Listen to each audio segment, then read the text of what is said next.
Bonjour, cette vidéo va être consacrée au fichier README ainsi qu'à notre tout premier commit. Donc, commençons par la notion de README. Un fichier README, que ce soit en Git ou plus généralement dans le développement logiciel, c'est un fichier texte qui contient des informations importantes sur le projet.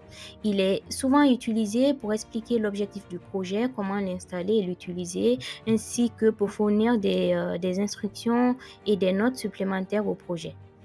Donc, on va voir une description détaillée de ce que c'est qu'un fichier README et son utilité.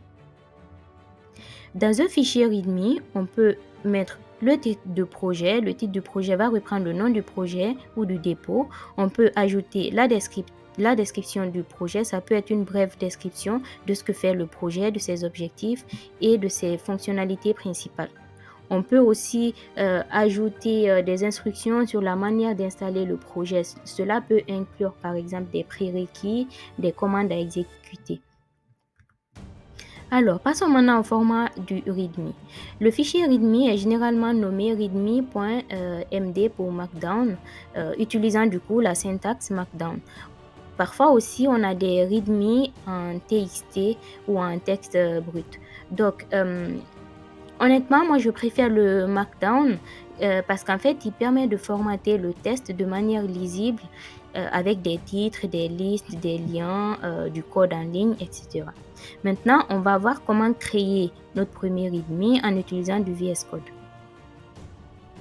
Créer un fichier README via du VS Code, c'est très simple. On commence par ouvrir VS Code. Et une fois ouvert, on va aller chercher le dossier dans lequel on souhaite créer ce fichier en cliquant sur Open Folder. Et là-dedans, moi, je vais me mettre sur le folder que j'avais créé, le test repo.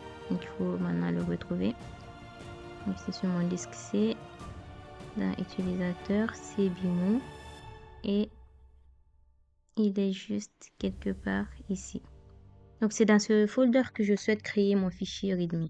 On sélectionne bien le folder et une fois dans ce folder, on va créer notre fichier README en cliquant sur File, New File plutôt. On va le nommer tout simplement readme.md. Bien choisir l'extension Markdown. Ensuite, je clique sur Entrée et là, je vais cliquer sur Create File. Et si on retourne dans le dossier, on voit bien que le fichier README a été créé. Maintenant, on va écrire quelque chose dans le fichier. On va écrire quelque chose en commençant par dièse. Donc, on va mettre ceci est un README. Je vais faire exprès de faire une faute d'orthographe. Après, on verra comment corriger cela.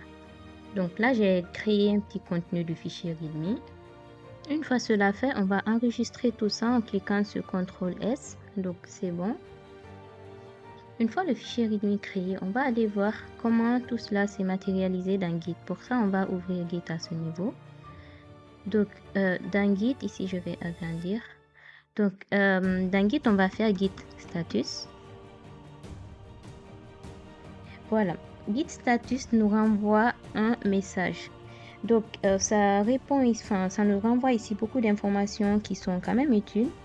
Donc, tout d'abord, comme d'habitude, ça nous indique ici qu'on est sur la branche master. Donc, on verra toutes ces branches-là dans une prochaine vidéo. Du coup, c'est la branche master ou la branche main. On n'a toujours pas enregistré de commit avec le message no commit yet. Par contre, Git nous indique ici qu'on a un fichier on track, un fichier non suivi. Mais sans grande surprise, c'est bien évidemment le fichier README qui n'est pour l'instant pas ajouté à notre repo. Donc pour ajouter ce fichier-là, on va essayer de faire un git add notre fameux README. L'extension. Il faut bien l'ajouter, md, puis entrer. Une fois qu'on a fait ça, on va retaper la commande git status de tout à l'heure. Voilà. Ça nous renvoie le message comme quoi on est toujours sur la branche, on n'a pas fait de commit pour l'instant, ce qui est normal. Par contre, il y a eu un petit changement ici. Là, on n'a plus de fichier on track, mais on a un change to be commit, donc un changement qui doit être commité.